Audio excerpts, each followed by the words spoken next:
Hello, dear students. How are you all? I hope you all are healthy and doing well. So, students, I'm your math educator again here with a new chapter. And today we have chapter number 8, जिसका नाम है चतुर्भुज. तो आज हम क्या पढ़ने वाले हैं? चतुर्भुज के बारे में पढ़ने वाले हैं.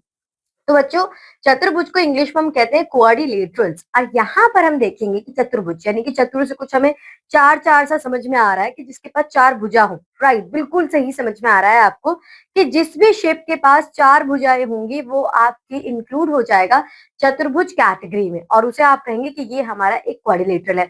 अब जैसा कि आप और मैं दोनों ही जानते हैं कि हमारे पास ऐसी बहुत सारी शेप्स हैं जिनकी 4 साइड्स होती हैं. तो चलिए समझते हैं उनके बारे में डिटेल में. यदि किन्हीं चार बिंदुओं ए बी सी तथा डी को किसी तल पर इस प्रकार लिया जाए कि उनमें से कोई तीन बिंदु संरेख ना हो तथा रेखाखंड ए बी सी डी तथा डी ए पर एक दूसरे को मिलाएं, तो इस प्रकार चार रेखाखंडों को मिलाने पर चतुर्भुज की आकृति बनती है. ये तो आपको ही पता है बच्चों कि आप चार पॉइंट्स बनाएंगे और फिर उन्हें एक दूसरे से ज्वाइंट करेंगे तो वो आपका क्या बन जाएगा? वो आपका चतुर्भुज बन जाएगा. अब हम देखते हैं कि हमारे पास चतुर्भुज के कौन कौन से तत्व हैं. सबसे पहले आती हैं आपकी भुजाएं. भुजाएं मतलब ये आपकी साइड्स. तो यहाँ पर अगर आप ध्यान से देखेंगे ये सारी आपकी क्या है? ये आपकी साइड्स हैं. अगर मैंने लेबल कर दूं आपके लिए तो इसे हम ए बोल देते हैं, ये हमारा बी हो जाएगा, ये सी और ये डी. तो अब यहाँ पर आप आराम से देख के समझ सकते हैं कि आपका ए बी कौन है, बी सी कौन है, सी डी कौन है, डी ए कौन है. इसके साथ साथ आपके यहाँ पे डायग्राम भी दिया है, उसकी हेल्प से भी आप यहाँ पे समझ सकते हैं. फिर आपका आता है आपका शीर्ष. शीर्ष क्या है? आपके कोने, आपके कॉर्नर्स. यहाँ पर ये जो कोने हैं ये जिनकी हेल्प को ज्वाइंट कर कर ये पूरा चतुर्भुज आपका बन रहा है. तो ये क्या है? A B C and D, ये आपके चार शीर्ष कहलाते हैं. उसके बाद आपके पास आ जाते हैं आपके कोने. कोण हमने पहले ही पढ़ा था बच्चों कि ये जो कॉर्नर वाला पार्ट होता है, जब हम इसके बारे में डिस्कस करते हैं तो इसे हम कहते हैं एंगल यानी कि कोण. और इसे हम लेबल कैसे करते हैं? डी ए बी, यानी कि जिस भी हम एंगल की बात कर रहे हैं वो हमारे बीच में होगा. स्टार्ट या तो यहाँ से कर लीजिए या यहाँ से कर लीजिए. बी ए डी बोलिए, बी ए डी बोलिए, दोनों ही केसेस में आपका जो ए है वो बीच में रहेगा. तो यहाँ पे देखिए एक बार हर एक चीज आएगी. प्रत्येक शीर्ष पर एक कोण बनता है, ये कोण चतुर्भुज के कोण कहलाते हैं. अतः ए बी सी डी ए और डी ए बी, तो बीच में बी आया, सी आया, डी आया और ए आया. तो मतलब हर एक कोने की बात हमने करी है. आगे चलते हैं. अब हमारे पास है विकर्ण. चतुर्भुज के सम्मुख शीर्षों को मिलाने वाले रेखाखंड विकर्ण कहलाते हैं, यानी कि आपके डायगोनल्स होंगे. आप यहाँ पर ए सी और डी बी को देख रहे हैं, ये आपके क्या है? ये आपके डायगोनल्स हैं. फिर आपके पास आ जाती है संलग्न भुजाएं. चतुर्भुज की ऐसी तो भुजाएं जिसमें कम से कम एक शीर्ष उभयनिष्ठ हो, यानी कि आपका एक कॉर्नर ये यहाँ ए डी ए बी, तो ए से दो लाइन शुरू हुई है ना आपकी, तो ये दोनों कैसी आपकी साइड्स होंगी?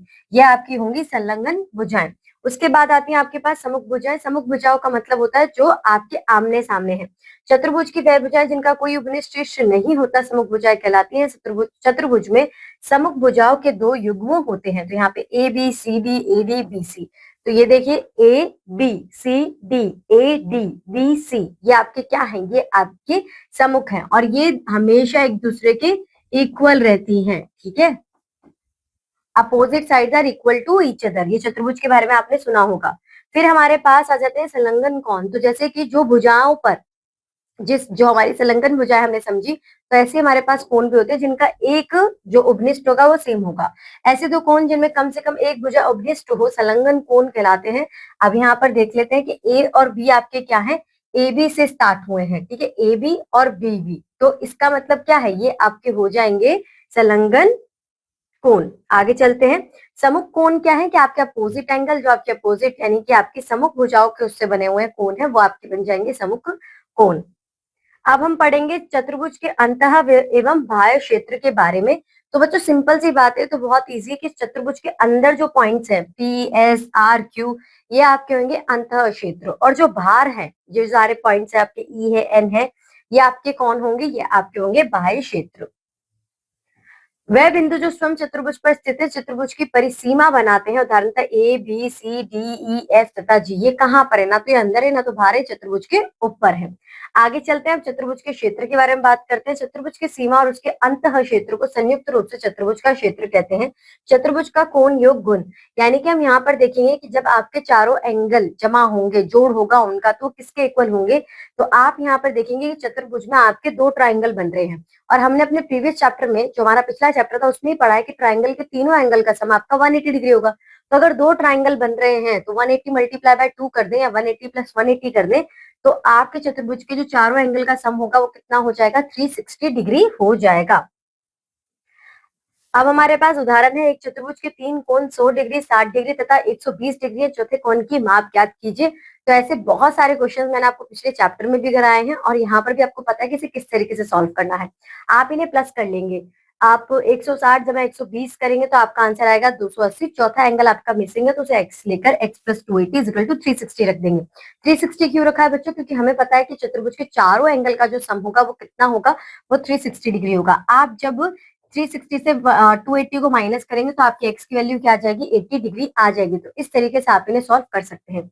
आगे बढ़ते हैं, यही किया हुआ है। अब आपके पास रेशियो में दिए जाएंगे, यदि एक चतुर्भुज के कोनों में 2:3:4:6 का अनुपात हो तो प्रत्येक कोण का मान ज्ञात कीजिए। तो आप इनका सम निकालेंगे तो 2 + 3 5, 5 + 4 9 और 9 + 6 15x आएगा। और अब आप 360 को 15 से डिवाइड कर देंगे, आपकी x की वैल्यू आ जाएगी। और जो भी आपकी x की वैल्यू आएगी तो पहले आप उसे 2x means 2 multiply by 24, 3x मतलब 3 मल्टीप्लाई बाय 24, इस तरीके से कैलकुलेट कर अपना आंसर यहाँ पर लिख सकते हैं। आगे चलते हैं बच्चों, और अब हमारे पास आ गई हमारी प्रश्नावली 8.1। संलग्न चित्र में चतुर्भुज ABCD में निम्न के नाम लिखिए। तो सबसे बोला है सम्मुख भुजाओं का एक युग्म, तो आप यहाँ पर AB और CD ये लिख सकते हैं। सम्मुख कोणों का एक युग्म, तो आपका एंगल DAB, देखिए DAB इसके सम्मुख कौन है, DCB। तो इस तरीके से बच्चों आप इन क्वेश्चंस को अटेम्प्ट कर सकते हैं। मैंने हर एक चीज आपको डिटेल में समझाई तो कोई भी दिक्कत नहीं आएगी। अब बोला संलग्न भुजाओं का एक युग्म, तो अगर आपको वो पता चल गई है कि सम्मुख भुजाओं का, तो संलग्न भुजाएं भी आप बहुत आसानी से बता सकते हैं। ठीक है, आगे चलते हैं। मैं संलग्न भुजाएं और बता देती हूँ आपको, जो आप कंफ्यूज ना हो, कि जहां पर आपका एक कोण जो हो वो सेम हो। तो ये हो जाएगा आपका DC और DA। ठीक है, कोण आप खुद बताएंगे और एक विकर्ण का नाम, वो तो बहुत इजी है, वो आप खुद बताएंगे। ठीक है, क्वेश्चन नंबर 2, रिक्त स्थानों की पूर्ति कीजिए। एक चतुर में डैश शीर्ष होते हैं, 4। एक चतुर में डैश विकर्ण होते हैं, आप बताइए कितने होंगे। अगर आप वहां पर देखते हैं तो 2। एक चतुर में डैश तत्व होते हैं, तो वहां पर आपका भुजा भी है, शीर्ष भी है, संलग्न भुजा भी है, आपका क्या कहते हैं, सम्मुख भुजा भी है। तो सारी चीजों को जितना हमने सब कुछ पढ़ा उसे काउंट करेंगे और यहाँ पे लिखेंगे। एक चतुर में डैश कोण होते हैं, तो ये भी आपको पता है कि एक चतुर्भुज में 4 कोण होते हैं। तो इस प्रकार आप इन रिक्त स्थानों को भी फिल करेंगे। आगे चलते हैं प्रश्न 3 की तरफ। निम्नलिखित कथनों में सत्य अथवा असत्य लिखिए। चतुर्भुज में 4 भुजाएं तथा 4 कोण होते हैं, तो ये बात बिल्कुल आपकी सत्य है। आगे चलते हैं, चतुर्भुज के चारों कोणों का योग 360 डिग्री होता है, हाँ बिल्कुल सही, तो ये भी आपकी सत्य है। उसके बाद एक चतुर्भुज में 5 शीट्स होते हैं, नॉट पॉसिबल, क्योंकि चतुर्भुज वो तभी बन रहा है जब उसके पास 4 कोण है, तो ये हो जाएगा आपका असत्य। तो इस प्रकार से बच्चों आप यहाँ पर आसानी से बता सकते हैं कि कौन सत्य है और कौन असत्य है। प्रश्न 4, किसी चतुर्भुज का एक कोण 30 डिग्री है तथा शेष तीनों अंतः कोण बराबर है। शेष प्रत्येक कोण की माप ज्ञात कीजिए। तो अगर हम उन्हें x सेलेक्ट करते हैं तो तीनों के तीनों x,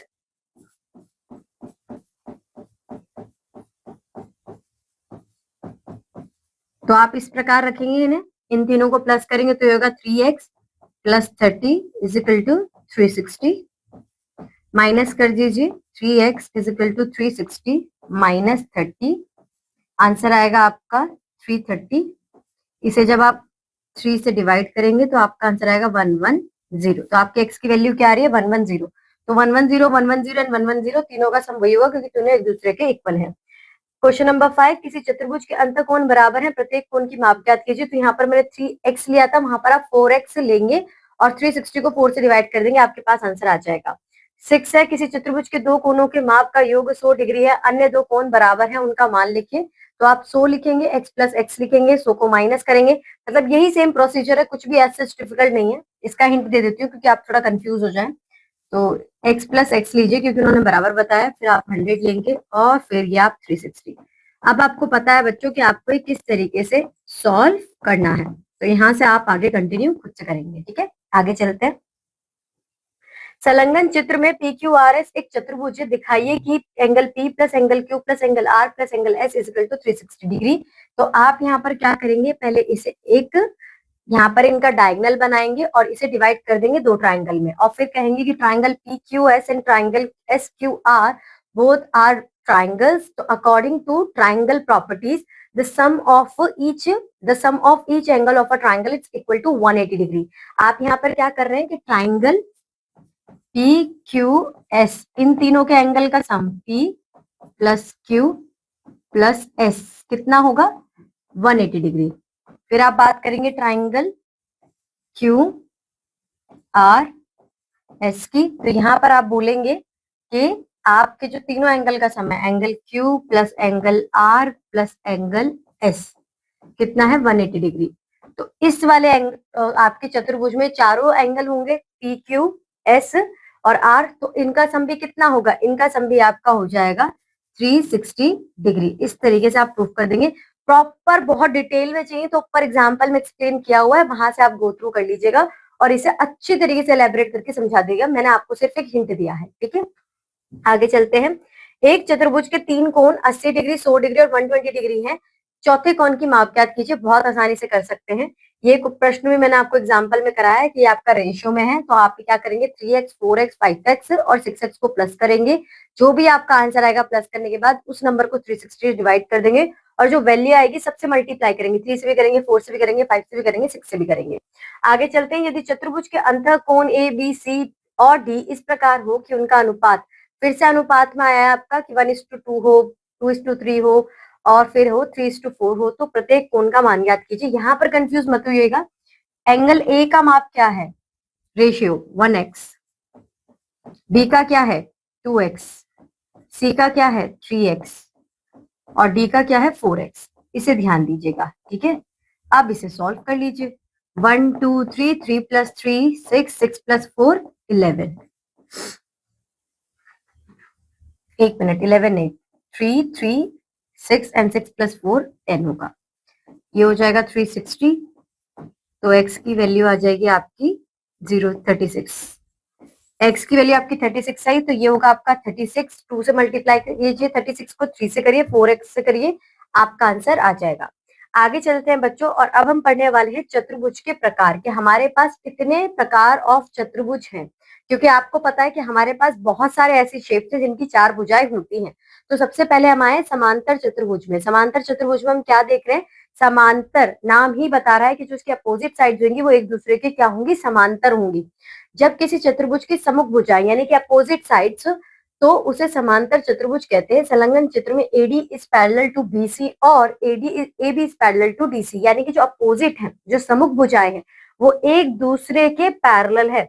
अब बात आती है कि मैम पैरेलल का मतलब क्या होता है। तो बच्चों आपकी दो लाइन है और आप इन्हें कितना भी आगे कंटिन्यू करें तो ये इंटरसेक्ट नहीं करेंगे, मतलब एक दूसरे को काटेंगे ही नहीं। तो यही होता है आपका पैरेलल का मतलब, समांतर का मतलब, ठीक है। समांतर चतुर्भुज के गुण, समांतर चतुर्भुज की सम्मुख भुजाएं बराबर होती हैं। यहाँ पर आप देखेंगे कि अपोजिट एंगल्स एक दूसरे के इक्वल होते हैं। Angle B is equal to angle D, angle A is equal to angle C। इसके जो विकर्ण होंगे वो एक दूसरे को बाइसेक्ट करते होंगे। बाइसेक्ट का मतलब क्या है कि जब ये यहाँ पर कट कर रहे हैं तो इसका मतलब AM is equal to CM and BM is equal to MD। इसका मतलब ये है कि वो बराबर काट रहे हैं, ठीक है। उसके बाद जब आप इनके अपोजिट एंगल का सम करेंगे, मतलब वो आपके संलग्न भुजाओं का आप कोणों का सम करेंगे तो कितना आएगा, उसका सम आएगा आपका 180 डिग्री। आगे चलते हैं। अब हमारे पास है समचतुर्भुज। समचतुर्भुज ऐसा समांतर चतुर्भुज जिसकी चारों भुजाएं आपस में बराबर हो परंतु कोण बराबर नहीं है। ये आपका क्या है, चतुर्भुज, समचतुर्भुज। इसे आप रोम्बस भी कहते हैं और आपने शेप जनरली देखी होगी आपने काजू कतली में, ठीक है। अब यहाँ पर आप क्या देखेंगे कि इसके चारों साइड्स तो इक्वल है। अपोजिट साइड, ये वाली जो साइड्स है ये एक दूसरे के क्या है, ये एक दूसरे के पैरेलल भी है। A B parallel to DC and BC parallel to AD। Opposite angle जो है हमारे सम्मुख कोण वो भी एक दूसरे के बराबर है। Angle A is equal to angle C, angle B is equal to angle D। और हम यहाँ पर देख रहे हैं कि जब इनके डायगोनल है तो इनके डायगोनल यानी कि इनके जो विकर्ण है एक दूसरे को काट रहे हैं तो ये भी बराबर हिस्से में बांट रहे हैं। So BE is equal to ED and A is equal to EC। उसके साथ हमने क्या देखा कि जो आपका हर एक एंगल है वो कितने डिग्री का है, वो है आपका 90 नहीं, यहाँ पर हम देख रहे हैं कि ये कहाँ पर काट रहे हैं। जब आपके डायगोनल एक दूसरे को काट रहे हैं तो आप यहाँ पर क्या देख रहे हैं कि यहाँ पर ये 90 डिग्री का एंगल बना रहे हैं। आगे चलते हैं बच्चों। अब आपके पास है आपका आयत। आयत मतलब आपका रेक्टेंगल। रेक्टेंगल में आप क्या देखेंगे कि इनकी अपोजिट साइड यानी कि जो सम्मुख भुजाएं हैं वो एक दूसरे के बराबर होती हैं। हर एक कोण आपका 90 डिग्री का होता है और जो इनके डायगोनल होते हैं वो भी एक दूसरे को बराबर काटते हैं। उसके बाद आपके पास आता है वर्ग यानी कि आपका स्क्वायर। ठीक है, यहाँ पर आप क्या देखेंगे कि चारों के चारों साइड्स एक दूसरे से इक्वल हैं। हर एक कोण जो है वो आपका 90 डिग्री का है। जब आपके विकर्ण एक दूसरे को काटेंगे तो कितने डिग्री पे काटेंगे? 90 डिग्री पर, और वो भी एक दूसरे को बराबर काटेंगे। आगे चलते हैं। अब आपके पास है समलंब चतुर्भुज। समलंब चतुर्भुज में आप क्या देखेंगे कि ये दो साइड्स यानी कि जो आपका एस आर और पी क्यू है ये तो एक दूसरे के पैरेलल है, ये तो एक दूसरे के समांतर है, लेकिन बाकी जो एस पी और आर क्यू है वो एक दूसरे के समांतर नहीं है। ठीक है, आगे चलते हैं बच्चों। अब हमारे पास है उदाहरण 4। यदि समांतर चतुर्भुज का एक कोण 80 डिग्री हो तो शेष कोण ज्ञात कीजिए। समांतर की बात कही गई तो इनका सम भी 360 होगा, और हमने समांतर में ये पढ़ा है कि एक अगर आपका 80 डिग्री है तो जो उसका अपोजिट एंगल होगा, बिकॉज जो आपके सम्मुख कोण होते हैं वो एक दूसरे के बराबर है, तो दो एंगल तो आपको पता चल गया 80 एंड 80। उसके साथ साथ आपको ये भी पता चल गया कि जो उनके संलग्न कोण होते हैं वो क्या होते हैं, उनका सम होता है आपका 180 डिग्री। तो एक अगर 80 है तो दूसरा क्या होगा 100। तो यहाँ पर आपके आ जाएंगे आसानी से। आप चाहे तो ऐसे भी कर सकते हैं कि 180 में से माइनस करेंगे तो वो अपोजिट एंगल कर इक्वल आ जाएंगे। बाकी आप 80 प्लस 80 करेंगे तो आपका आंसर आएगा 160। ये 360 में से 160 माइनस करेंगे 200, और 2 से डिवाइड करेंगे तो 100। इस तरीके से भी आप इन्हें कैलकुलेट कर सकते हैं। आगे चलते हैं बच्चों। अब आपके पास आपकी प्रश्नावली 8.2 रिक्त स्थानों की पूर्ति कीजिए। समांतर चतुर्भुज के डैश कोण होते हैं। तो चतुर्भुज आया तो चार ही होंगे, चाहे समांतर हो कोई और हो, सबके चार ही होंगे। ठीक है, आयत के विकर्ण होते हैं दो, और हर एक चतुर्भुज के दो ही आपके विकर्ण होते हैं। ठीक है, वर्ग की डैश भुजाएं बराबर और डैश कोण समकोण होते हैं। तो चार भुजाएं बराबर और चार कोण समकोण होते हैं। तो इस प्रकार से आप इन रिक्त स्थानों को आराम से पूर्ण कर सकते हैं। आगे बढ़ते हैं। निम्नलिखित कथनों के सामने सत्य या असत्य लिखिए। समांतर चतुर्भुज में सम्मुख कोण बराबर होते हैं। समांतर चतुर्भुज में सम्मुख कोण आपके बराबर होते हैं। सम्मुख मीन्स अपोजिट, तो हाँ होते हैं, तो ये आपका हो जाएगा सत्य। इसके बाद है सम चतुर्भुज के विकर्ण बराबर होते हैं। बिल्कुल सत्य, इनके जो कोण वो विकर्ण होते हैं वो बराबर होते हैं। आगे चलते हैं। प्रत्येक समांतर चतुर्भुज एक आयत होता है। तो आपका समांतर चतुर्भुज एक आयत होगा या नहीं होगा, यहाँ पर आप कह सकते हैं। ठीक है, क्योंकि अपोजिट साइड आपके समांतर उसमें भी बराबर होती हैं, इक्वल पैरेलल होती है, और इसमें भी हर एक कोण आपका 90 डिग्री का। यहाँ पर हम नहीं कह सकते कि वो होता है नहीं होता, तो ये थोड़ा सा डिस्कशन वाला है। तो आप इन दोनों की प्रॉपर्टीज को देखेंगे और अपनी बेसिस पर इसका आंसर बता देंगे। इसी तरीके से बच्चों आप इन सारे रिक्त स्थानों को मतलब सत्य असत्य कथनों को पूर्ण कर सकते हैं। आगे चलते हैं। समांतर चतुर्भुज का एक अंतः कोण 30 डिग्री है, शेष कोणों की माप ज्ञात कीजिए। अगर एक 30 है तो जो सम्मुख कोण बराबर है दूसरा भी 30 होगा, तो सम कितना आ जाएगा 60। अब आप 360 में से 60 को माइनस करेंगे तो आपका आंसर आएगा 300।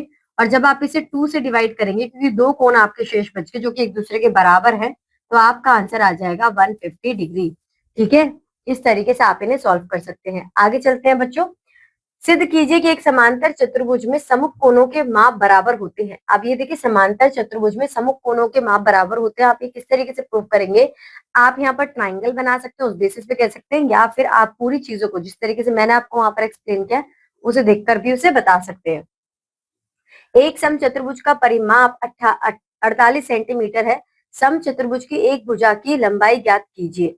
तो समचतुर्भुज बोला है यहाँ पर, तो 48 बोला है, तो चारों साइड एक दूसरे के बराबर होंगे।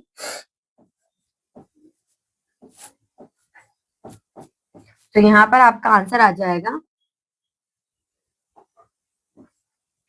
12। तो एक का कितना होगा? 12 सेंटीमीटर आपका आंसर आ जाएगा। संलग्न चित्र में एबीसीडी एक समचतुर्भुज है। ठीक है, एंगल एडीसी का मान ज्ञात कीजिए। एडीसी आपको कैलकुलेट करना है। अगर ये 30 है, ठीक है, तो हमें पता है कि जो हमारा समचतुर्भुज होता है उसका एक एंगल जो होगा वो 90 डिग्री की होगा। तो आप ये, या फिर ऐसा देख लीजिए, ये 30 है तो अपोजिट ये भी आपका 30 हो जाएगा, ये 30 है, तो अपोजिट एंगल्स आर इक्वल, 30 30, और इन दोनों का सम आपका हो जाएगा 180। तो आप यहाँ पर ये आपको फाइंड आउट करना पड़ेगा ना, एक मिनट। तो बच्चों अब हम यहाँ पे क्या देखेंगे कि ये आपका 30 डिग्री है, तो ये भी आपका 30 डिग्री बन गया। हमने देखा है कि जो हमारा चतुर्भुज होता है, सम चतुर्भुज, इसमें जो इसके अपोजिट एंगल होते हैं उन दोनों का सम कितना होता है, 180 डिग्री। तो अगर हम ये कंसीडर करते हैं कि ये 90 डिग्री है और ये 30 है, तो अगर हम 90 प्लस 30 इज इक्वल टू करते हैं तो आपका सम कितना आ जाएगा, ये आपका आएगा 120, और इनका सम होना कितना चाहिए, 180। तो आपको ये वाला एंगल अपना पता चल जाएगा। आप 180 में से माइनस करेंगे 120, तो आपका आंसर आ जाएगा 60 डिग्री। अगर ये आपका 60 डिग्री आ चुका है बच्चों, तो अब आप कैलकुलेट कर सकते हैं आराम से कि आपका ये वाला एंगल क्या होगा। आप 180 में से 60 को माइनस करेंगे तो आपका आंसर आ जाएगा 120 डिग्री। तो इस तरीके से आप इन्हें कैलकुलेट कर सकते हैं। और इसी के साथ बच्चों आपका ये चैप्टर यहाँ पर खत्म होता है। आई होप सो आपको हर एक चीज बहुत अच्छी तरीके से समझ में आई होगी।